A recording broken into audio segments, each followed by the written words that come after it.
Hi everyone, Fusion here at Panasonic, and in this quick video tutorial I'm going to show you how you can configure and customize the operation lock settings on your LUMIX L10. So first and foremost, let's get into the menu so I can show you how you can get to the setting, and then we'll get into a little bit more detail as to how to properly set it up, because I know sometimes it can get a little bit confusing how to do this and how all the settings work with one another. Okay, so let's jump into the menu. Again, all we need to do to get to the menu is just press the menu set button, and then on the left hand side just go down until you see this settings cog. Go to the right, and then the first thing that we get here is operation. So go to this other wheel here, and then go to the right again until you get to operation lock setup. Select operation lock setup, and what you'll see here is that you have four options. We have cursor, which is this particular dial. We have the touch screen, which is self-explanatory. We have the dial, and then we have the display button. But all you can do here is decide whether when the operation lock is enabled, that particular setting will be locked or not affected, right? So for example, I'd like to lock the touch screen but not lock anything else. I would just go and just make sure that the lock there is unlocked, right? But as you can see here, we get a note that says to enable this function, assign operation lock in function button set menu and activate. So how do we do that, right? So we're going back into the menu, enable operation lock, and then I'll show you how it actually works.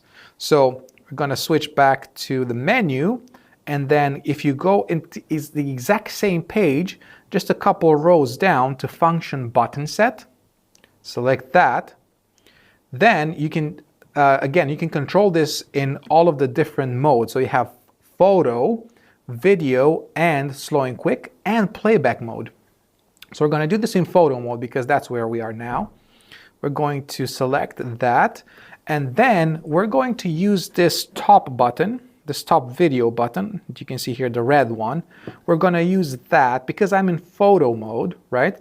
I don't have a problem with just using the shutter to take photos. If I want to switch to video, I can do that, and I can still use the same shutter, but I want to use that video button to actually lock the camera. So how do I do that?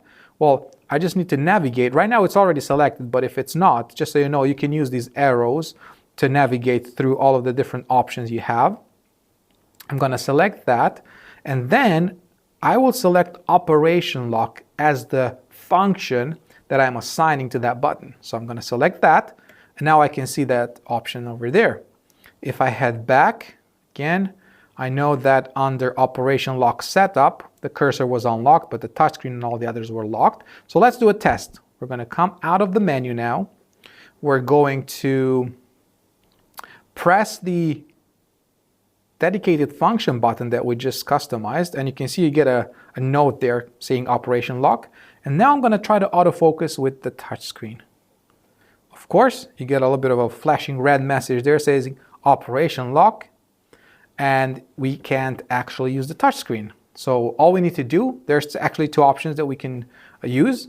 If we do that and press that button again, of course, the operation unlock gets deactivated. The operation lock gets deactivated, or you will get this message that the operation was unlocked, the button was unlocked. So now, if I want to press the same button, again, focus around, I can actually do that. Okay. So I know this could be a little bit more confusing, but like you saw, there are two settings. The first thing is we need to enable operation lock on a function button, like we did with the recording button.